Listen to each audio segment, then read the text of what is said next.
Hi, everyone. I'm James Garbutt. And I'm Denny Dumas. And this is the Garbutt Dumas Real Estate Podcast.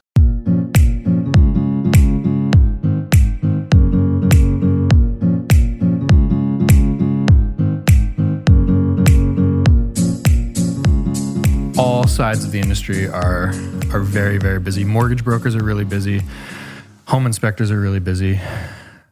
And we want to talk about home inspections today. This podcast is all about home inspections. So all things, kind of anything from what to expect out of it, how to choose it, questions to ask, anything that comes to mind, and limitations of a home inspection, because you're not going to find out everything about the home you're buying, especially when you're selling 100-year-old heritage homes like we often do in, say, Queen's Park, New Westminster. There are challenges with different ages. There are things to look for in different ages. And where do we begin? Maybe choosing the home inspector would probably be the right process. How do you feel about that? I love it. Most people, whenever you don't know something or whenever you don't have a personal contact or a referral, you're Googling. But what to look for and what questions to ask when selecting a home inspector? Yeah, I mean, an obvious thing is going by reputation and choosing the largest companies out there, as you would think they would hold to a higher standard. But you know, home inspections is such an individual business, and you can get it's night and day what you get out of an inspector depending on the individual. Totally. Like any industry, there are people who are phenomenal and there are people who are very average.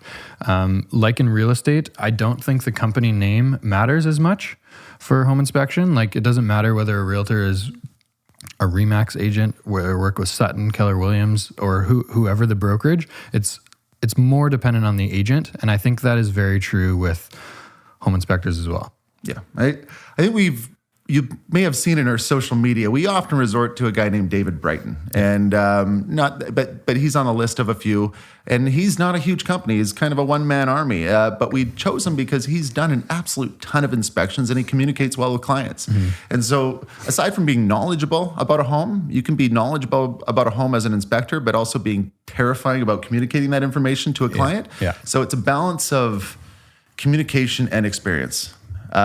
Choosing the right inspector, there's no straight answer to that, but it is nice to know that you're choosing someone that's done a ton of inspections. Yeah. And even better if they have past experience related to construction or homes. If they're coming in, well, you know what? I mean, you're not going to get through 500 inspections if you're not very good. So I'd like to think that the number of inspections alleviates most of the concern. But if someone doesn't have a lot of inspections, past history, past experience, I think is number one to me. Honestly, from the realtor side of it, we are often recommending a couple home inspectors to buyers as they're going through the purchasing process.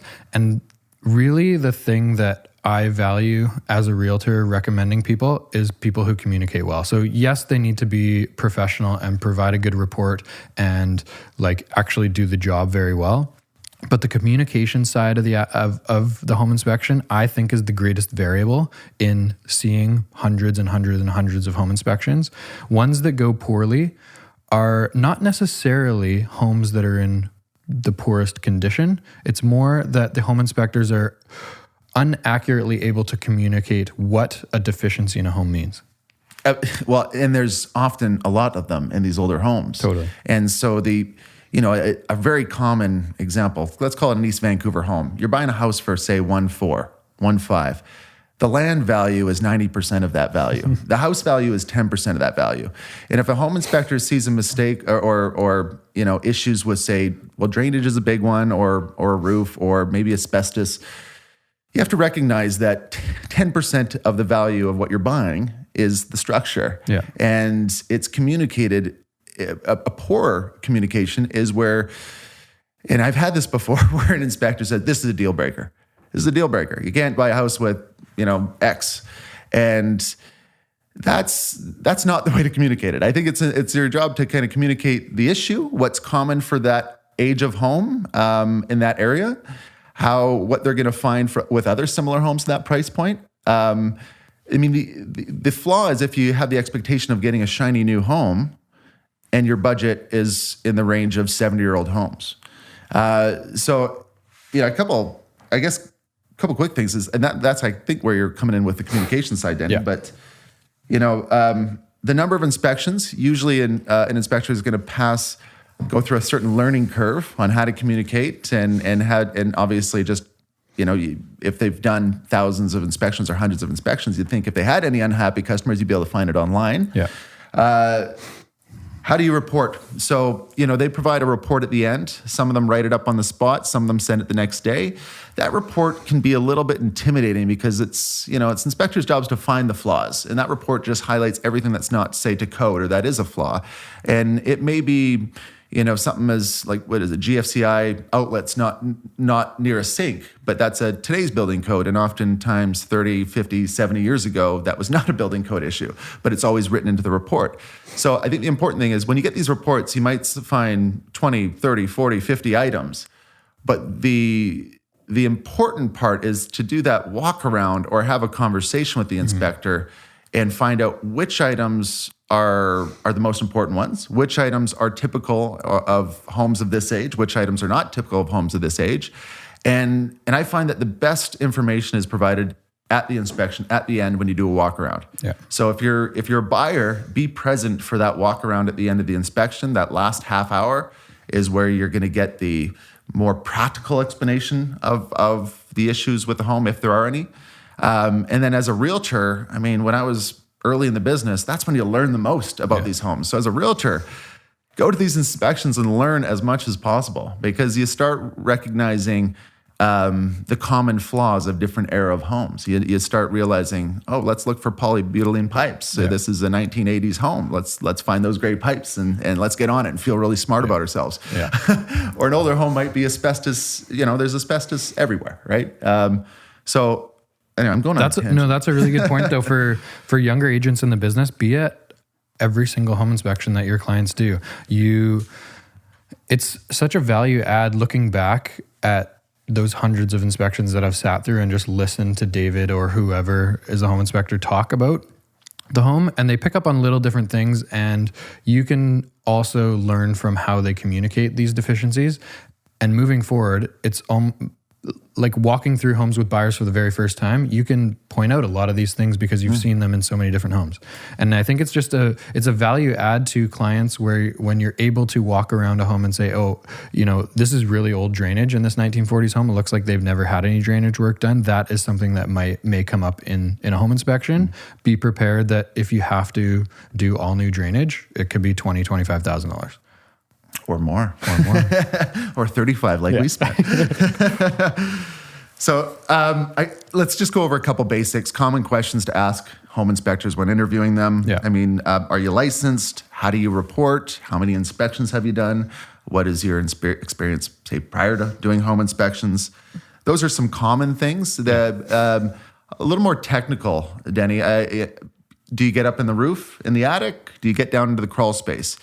These are the dirty, nitty-gritty, scary places to go sometimes. Yeah. And that's where you find the most goods. Yeah. So especially these older, call it 100-year-old homes, or it doesn't have to be that old, but there's a lot of grungy crawl spaces and attics in this city.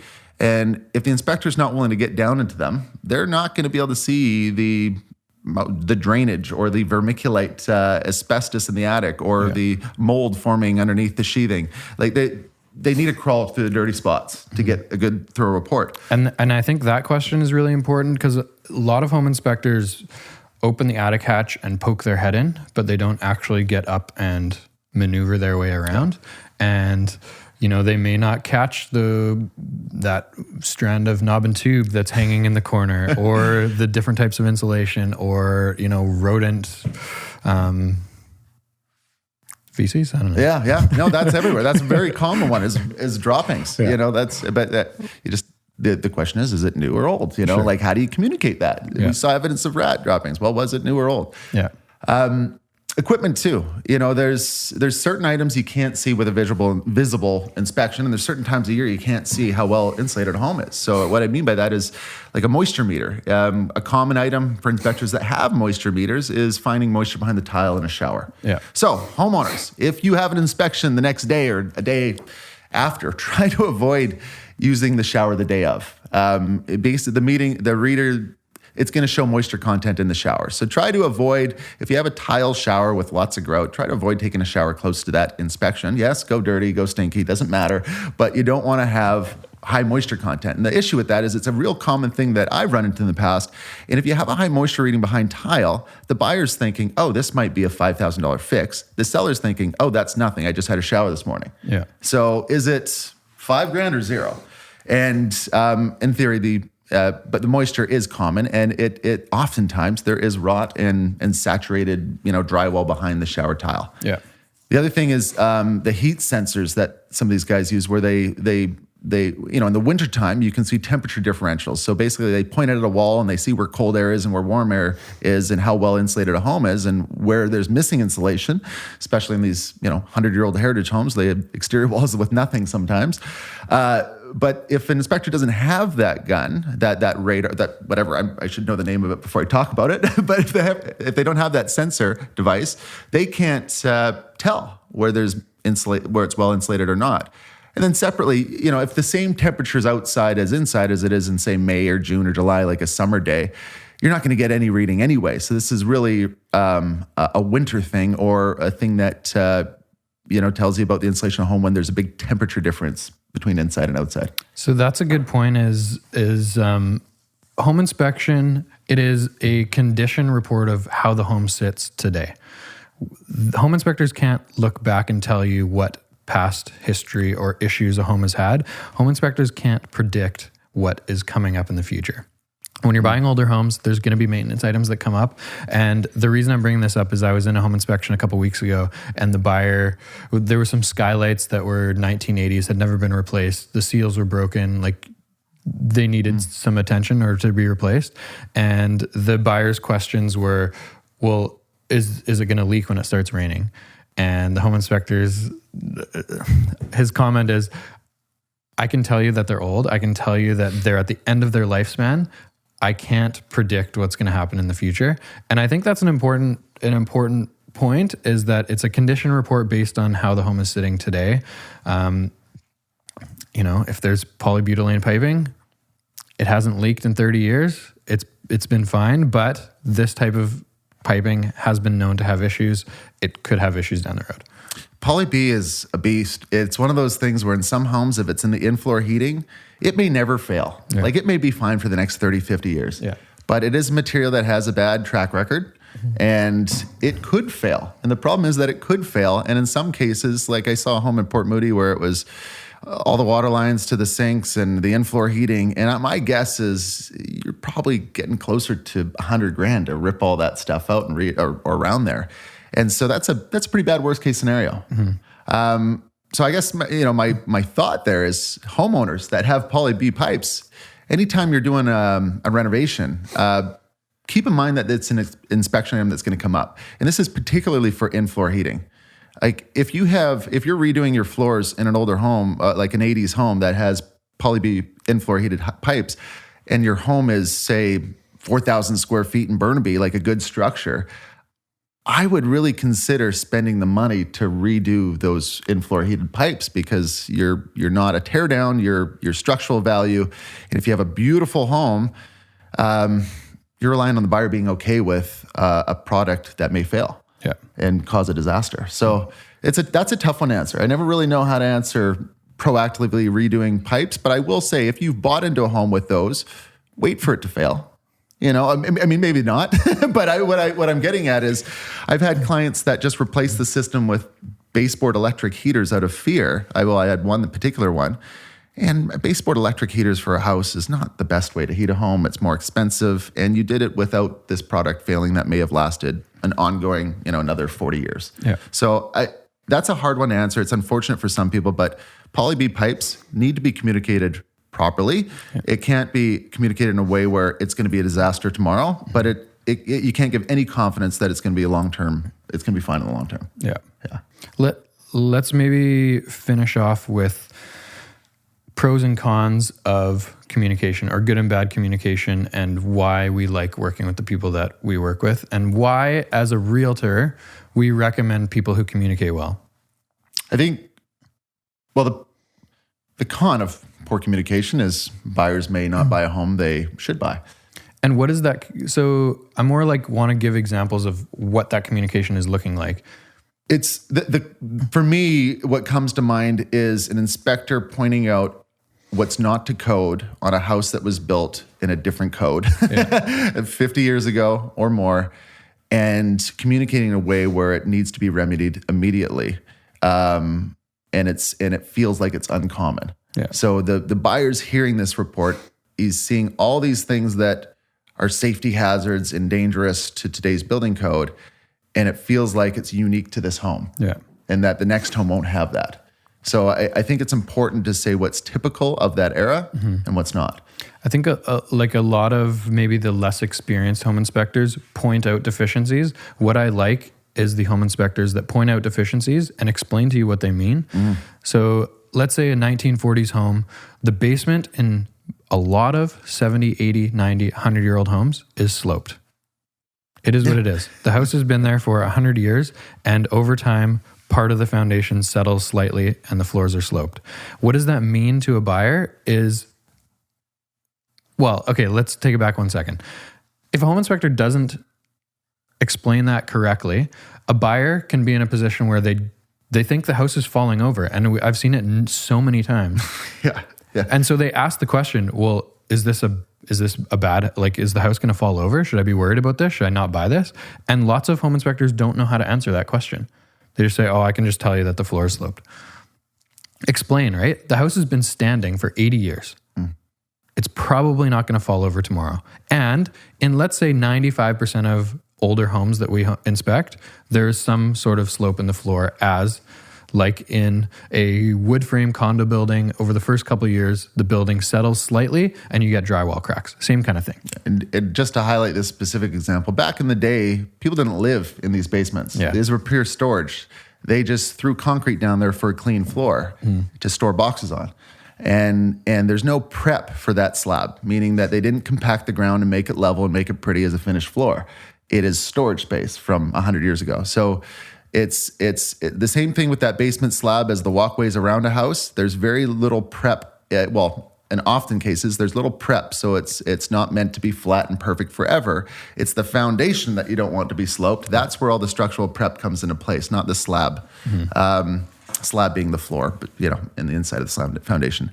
I think it would be good to kind of just highlight what's reasonable to expect out of an inspection. Yeah. Because communication is important. Like, communication is communicating in a way that the buyer's expectations aren't going to be skewed, so they're not just ducking out of deals that might be good opportunities. Yeah. But I think there's serious limitations to an inspection. You're not, and what I'm getting at is, in most cases, it's hard to think that you're going to get closure on drainage. So, I don't see most inspectors showing up with a scope. And even if there's probably a good reason for that, because you can't even get full closure with a scope, and that's a time-consuming task. Just to comment on that, a lot of home inspectors bring a 3-foot scope. So they can let you know if the surface drainage is clogged or looks like it's functioning as normal. But like going the next step further, if there is concern for potential drainage problems, like hiring a plumbing company like Mr. Reuter or any of those drainage companies, they have a significantly longer slope that can scope the entire drainage. They have much better equipment. And just to be clear on scopes, we're talking about a camera on a long wire that they feed through the drain tile in ground to see if there's any roots punching through or any blockages. So drainage is a hard one to get closure on an inspection. Asbestos as well. I mean, a true asbestos test is a hazmat guy comes in and takes 3 samples from each level of the floor of materials that could contain asbestos. That's drywall, that's tile, that's grout, that's insulation. Those are common items. It is unrealistic to request from a seller that you can have a full hazmat asbestos testing done, because it damages the home. They're taking chunks out of tile and out of the wall. So oftentimes, if you're buying an older home, assume that it's there. If they have any testing done, recognize that often people get materials tested when they do renos specific to the area that they're doing, but it doesn't mean the whole house is free of it. Yeah. A true hazardous material inspection is thorough, and it damages the house, and it's not realistic to get closure on that prior to buying a home. Outside of asbestos, drainage, I think the other thing, and keep in mind, asbestos can be anywhere. Like it can be hidden. We had a client that unfortunately bought a home and they had some confidence that there was little asbestos, but there was a little bit remain, like 10% of the attic had it underneath some joists, vermiculite. And it was likely just a lazy trade at the day that they removed it that just ignored one section. And when they had electricians come in and feed wire in that area, they found it and had to remove it. And it was a $10,000 issue.